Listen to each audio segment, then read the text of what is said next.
Hello, and welcome back to Private Markets 360, S&P Global's podcast dedicated to enlightening and educating our listeners about the world of private markets from vast vantage points. Your Private Markets 360 co-hosts both sit within market intelligence. I'll start off with introductions. I'm Jocelyn Lewis, head of private debt commercial strategy. And I'm Jocelyn's co-host, Chris Sparenberg, head of private markets commercial strategy. I'm a super fan of our corner of the investment industry. We're thrilled to bring our listeners exciting guests every month for discussions about industry trends and other topics of interest here on the podcast. We sure are, Chris. And if you're interested in regular private markets content, hit subscribe and tune in. Ready to introduce our guest, Chris? Let's do it. Today we're joined by Greg Turk, the former director of investments with Teachers Retirement Systems of Illinois, a $60 billion pension fund managing the defined benefit contributions from members, employers, and the state of Illinois. For almost 20 years, Greg led the strategic investment decisions for the pension fund and developed a respected and award-winning investment team that evolved the portfolio into alternative and private structures. During his tenure, the primary objective of Greg and his investment team was to protect member assets against large market downturns caused by economic unpredictability, with a prudent investment strategy consisting of a diversified portfolio that seeks to participate in the upside of the market, but is also positioned to better protect assets in times of high market volatility. Greg is currently working at NG4, a multifamily investment platform, as the Chief Investment Officer, whereby he's implementing and structuring a new asset allocation policy. Greg, thank you for joining us today, and welcome to Private Markets 360. How are you? I'm doing great. Thanks again for the invite. It's going to be great kind of sharing my opinions on private markets in general. And again, looking forward to it. Awesome. Well, Greg, we'd like to start with the topic of asset allocation. So could you please provide an overview of how you think about asset allocation today and how your thinking has evolved over the past 20 or so years? So for the last 20 years or so, I basically led our high-level asset allocation at the total fund level, but then also was very involved in the strategic direction of the private equity and other private verticals sectors also. So most, I think, institutional investors really tilted into areas like private equity kind of right when I probably started my job 20 years ago. And took us a little bit of time to kind of get an idea of what were some of the differences between private equity, public equity, some of the big cons associated with mainly kind of illiquidity, leverage, that kind of stuff. But we as an institution increased private equity pretty aggressively from about 3% to about 15%. And got to that point maybe, I'm going to say about 10 to 12 years ago. In terms of asset allocation now versus then, I think most institutional investors have had a similar discussion, which is what's been going on with private capital has been working. So, a lot of those concerns with illiquidity and a lot of unknown and losing control of your capital for 5 to 7 years while hopefully talented GPs provided, kind of a heavy control premium to the capital. A lot of that has worked out. Most of the return expectations or premium expectations that we had going into this asset class, going into private equity, has really found a very solid footing. So, well, as a follow-on to that point you're making, I think it's interesting to talk about how the evolution of the relationship with larger managers has been over that time, and whether you saw Illinois paring back allocations for new fundraisers from the larger existing managers, or really what your strategy was for managing those relationships. Yeah, that's been an area. I'm glad you brought that up. That's been an area that we probably kind of leaned away from more so. I think, we as an investor, there's a few areas that we've leaned more toward direct investing. I think a lot of LPs of size have tried to make direct investing a major kind of portion of their structure. with $60 billion, we have to be exposed more to buyouts versus venture to really move the needle. We're fortunate that we're not, hugely large, where we can still look for kind of smaller and middle market buyout funds to potentially find some premia over larger ones. And I think we found that also in our investing. And on the larger side, I think the reality as these fund sizes have gone from, let's say 10, 15 billion to 20 to 30 billion, is I think there's a genuine feeling that the ability to continue to generate the same type of returns is going to be somewhat more challenging. And we've been seeing that kind of coming through in the data. Not all large funds. We think there's, we probably have 2, 3, 4 really significant large fund exposures that we believe will continue to generate the same type of returns they've always generated. But others we've had to part ways with. And I think a lot of it is the larger the fund size is, the larger the deal size. And a little bit of unknown whether a firm can generate a 2x net off of the larger size deals. So it's made for some hard conversations with general partners, but I think it's also kind of the reality of, honestly, there's a lot of funds out there. There's always been a lot of funds out there, but now, like over the 10 billion fund size, I think there's just way too many for large institutional investors to really make choices. So the last probably 5 or 7 years, we've been trying to make some very difficult choices. The landscape is certainly evolving. We see even in our clients, large funds, middle market funds, on the private side, just doing bigger and bigger deals. And then just some really stay in their swim lanes. That middle market is ginormous. So lots and lots to do. And in one of our last episodes, we also chatted with, I guess, past 2 episodes about, operational expertise and really having, trusted teams, a good culture that works together really helps in kind of driving some of those returns. Because, there's no kind of magic when you're trying to create those returns. There's a whole bunch of different levers, but I thought that was kind of fascinating too, that the team really, really makes a difference. Teams are huge. And I think that's the other concern with scale is you can have 10 operating partners who are more focused on operations, or you can have 100. I think the shops that have 10 and are maybe focused on companies where they can really have an impact can affect that much more of a good outcome. So we tend to lean a little bit more to those, those middle market and even the lower end of the middle market buyout funds where, we can really get to know the operating resources that fund has and feel good that they can have an impact on those underlying portfolio companies. Because that is, the new private equity model has everything to do with operational expertise.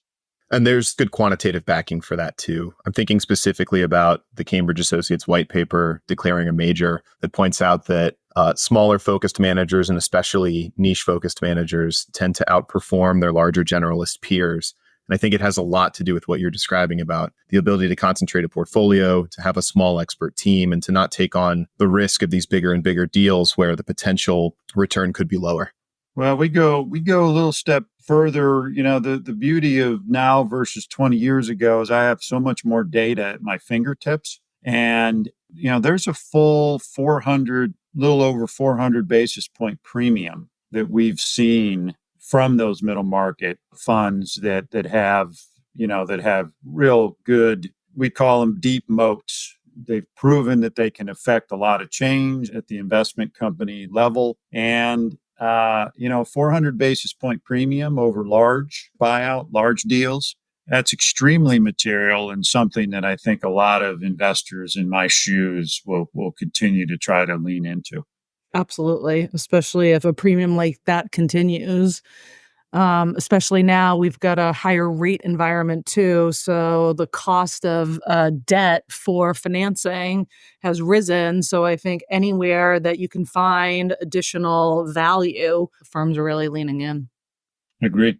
So, keeping on the data subject, but maybe switching a little to underwriting, can you talk a little bit about your process for underwriting investments and the role that data plays in the underwriting process? Yeah, no, absolutely. And this is a topic that I think has gone up exponentially in terms of kind of how we were doing this 20 years ago. And data has a huge component to it.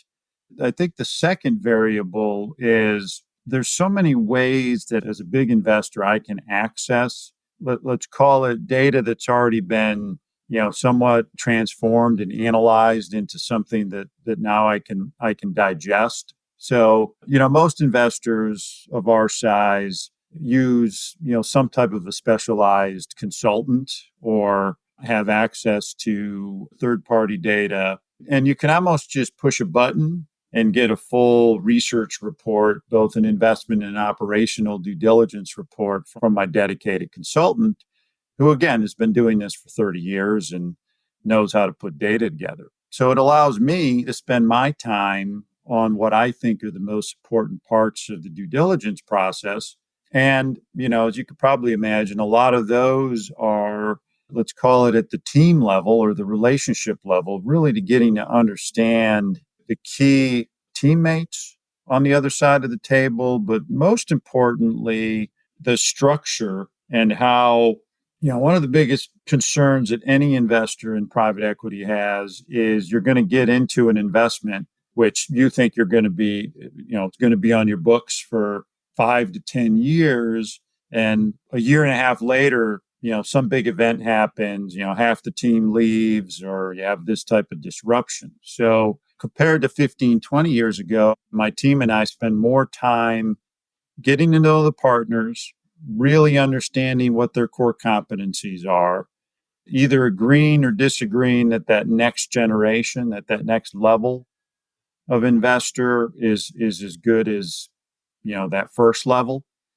There's been a lot of kind of first generation to second generation kind of transfers of leadership. There's tons of data behind partner attribution, sector attribution, and all that just makes our diligence that much easier. The other component is on the operational side. I think we've been talking about how incredibly important those resources are. But if I don't have to spend all of my time putting a bunch of spreadsheets together on, how the last 2, 3 funds have gone, and I can rely on my consultant to do that, I could spend more time on the operational resources. So we've been spending a lot more time getting to know that key person on the operational side to mainly make sure that person is going to stay in his or her chair for a long time, because a lot of those people are somewhat new, and making sure that those people are well centered, aligned with the deal partners, the deal team, I think is critical. So those are just a few examples of some of the areas that we can go a little bit deeper on now than we did maybe 10, 15 years ago. And I think certainly as you're seeing managers in this difficult exit environment spend so much more time and give so much more attention to the quality of their assets and to actually driving the value within them, improving the financials and improving their chance of exit, it just dials up the importance that much more. Exactly. Well, building off of your approach to diligence, I want to weave that in with the asset allocation philosophy and talk about the illiquidity premium. So when you're thinking about returns from the allocator perspective, can you walk us through how you determine what return premium you expect for illiquid investments over liquid investments? You can ask someone that question, and 10 minutes later, you might not get anywhere, or it might be a very kind of thoughtful response. But honestly, that is the key to really, I think, feeling good about your allocation to most private structures. It's a little bit different with private debt. We're investors in private debt also. You get a little bit more return along the way through coupons and stuff like that. But with asset classes like private equity, where you're going to be liquid for a while, and the last 2 years are good examples of that illiquidity persists a little bit longer. Most LPs are definitely wishing that the liquidity would come back kind of the way it was in 2021. We're still nowhere close to that. But I mentioned at the beginning of this interview that I've led the asset allocation at the total fund level. And I think that's where you got to go with your analysis on illiquidity. I think we do a heavy exercise annually to compare what our expectations are on public equity versus what our expectations are on private equity. Every year we read up plenty of investment consultants, there's plenty of Wall Street firms, there's plenty of third parties that will provide really good research on expectations for the next 7 years of public versus private. And it's more than just illiquidity. There's a lot of other ways to think about the private equity differences versus public equity. But the reality of how you build it in is, and the papers that I spend the most time kind of gravitating toward are the ones that really think about or are very thoughtful with a lot of the aspects that we've been talking about, which is what can private equity do during the time that they're partnered with a company? And it has everything to do with comparisons of growth, both top line, margins, profitability, buying entities, the buy and build models. But there continues to be, and we continue to really agree with, a lot of the literature that discusses how much more effective private ownership can be versus public. I think we've all seen how great public ownership can be within a sector like tech, and especially within areas like software or semiconductors within tech.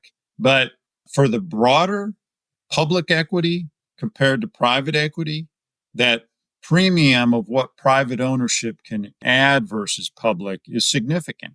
I also think that there's just a lot more data that's readily available to compare and contrast those returns. Because even, Greg, looking back, I don't know, 20 years, 15 years or so, there was still data out there, but not as much. And I worked more in the middle market previously, but still there was always that question, how do you compare kind of middle market in private equity to some of these big public equity companies? They're not the same, but at the same time, there's some pretty stellar returns that can be generated. So what should your expectations be? And now there's all sorts of information that you can slice and dice in so many ways. So I think just having that information too, and just being able to compare and contrast better, you can see some of these differences. Yeah, exactly. And I think the other layer that we like about investing in private equity more specifically is, most people in the public markets think about, more beta exposure. We just want to be exposed to the market.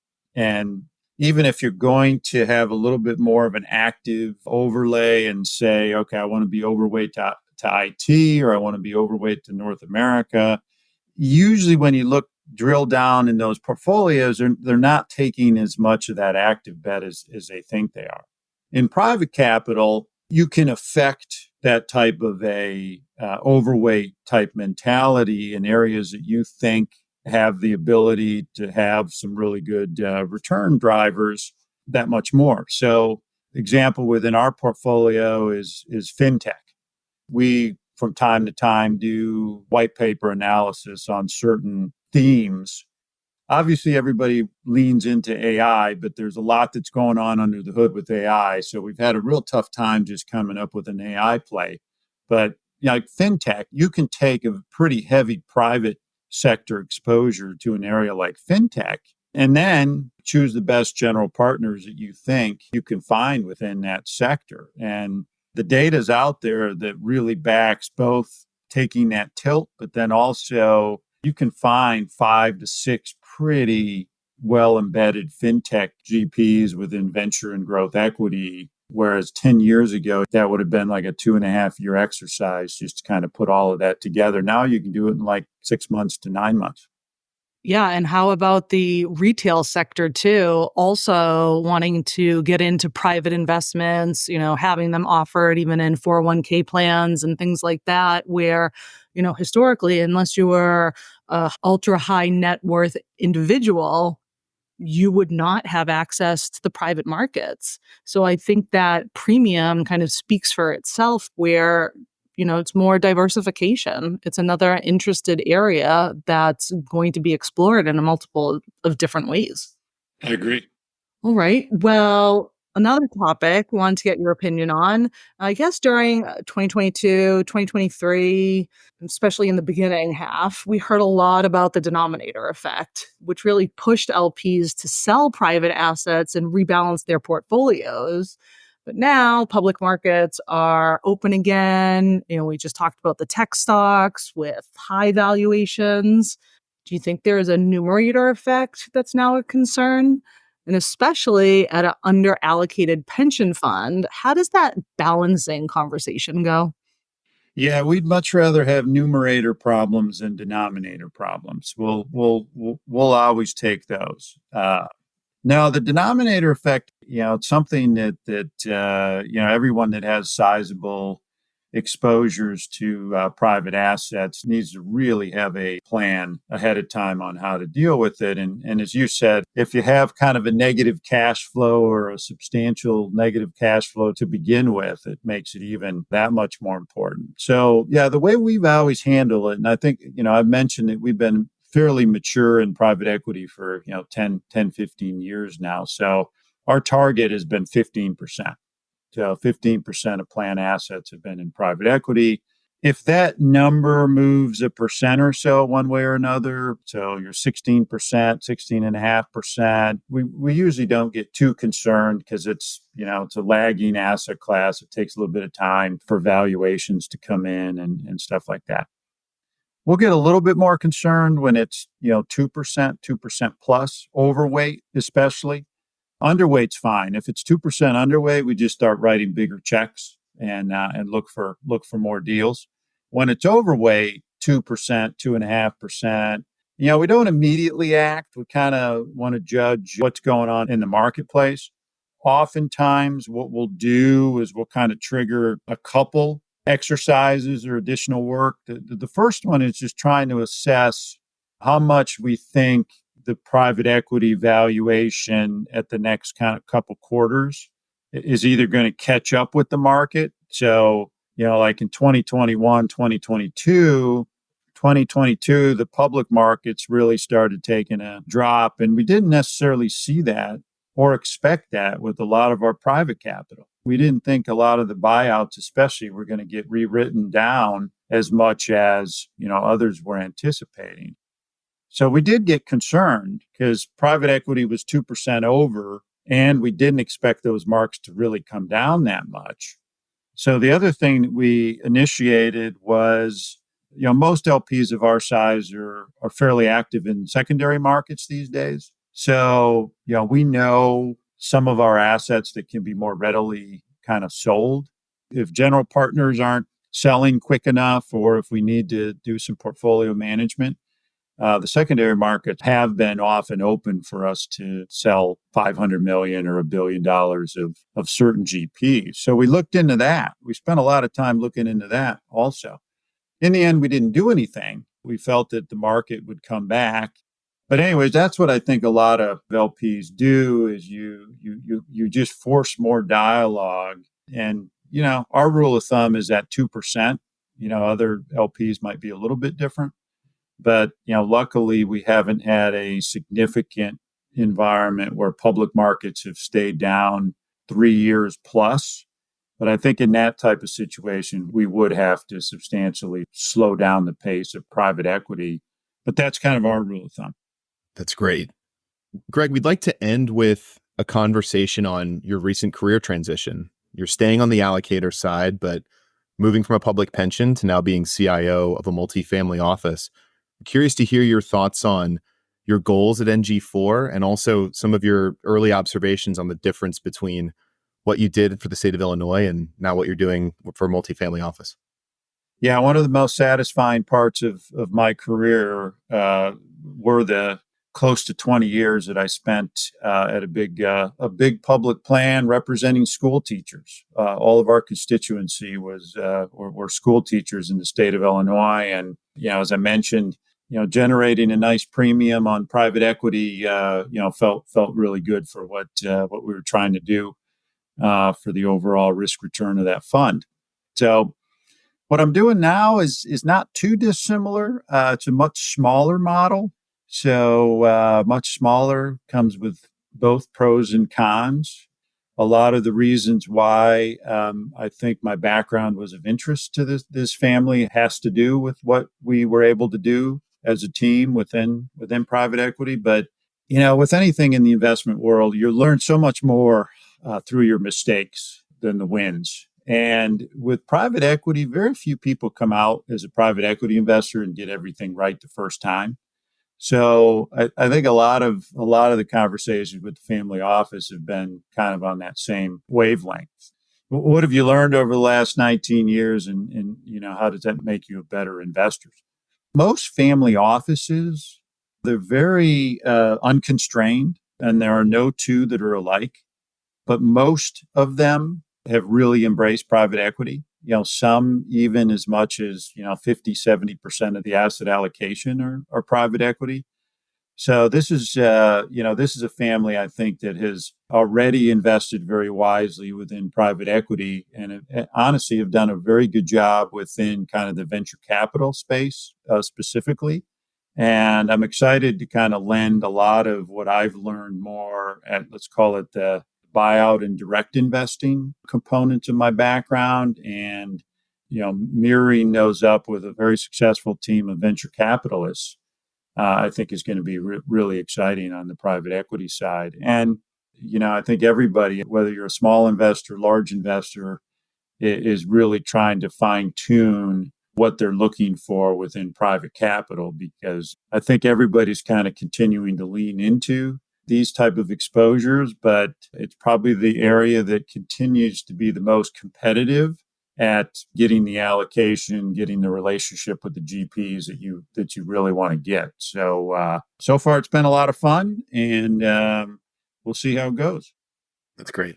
Yeah, what an exciting transition to working with a different kind of group, venture capital success previously. I mean, your private equity success sounds like a good mixture. Well, so far it's been speaking with a few too many lawyers and trying to get a lot of fund org stuff put together. But that's a lot of the same type of fun I had at Illinois Teachers when I first got there. So there's so much infrastructure and stuff like that you need to put in place before you really get going. Certainly. All very important, though. Yep. Well, thank you, Greg. We really enjoyed today's discussion about investment decisions that you've been faced with from your unique point of view on the LP public pension side. And it was really illuminating to learn your considerations for asset allocation, your process for underwriting, and how you're navigating the market volatility. We wish you the best in your new role and really appreciate you sharing your knowledge with us and our listeners. Thanks so much. I really enjoyed it. Thank you again to our wonderful guest for a great chat today. We really appreciate everyone listening in. If you're looking for more private markets content, hit subscribe to catch future episodes and listen to our earlier episodes wherever you listen to podcasts. Cheers, everyone. Thank you so much. You can also subscribe to our monthly Private Markets 360 newsletter. The link is in each episode bio, or connect with us on LinkedIn. Have a great day.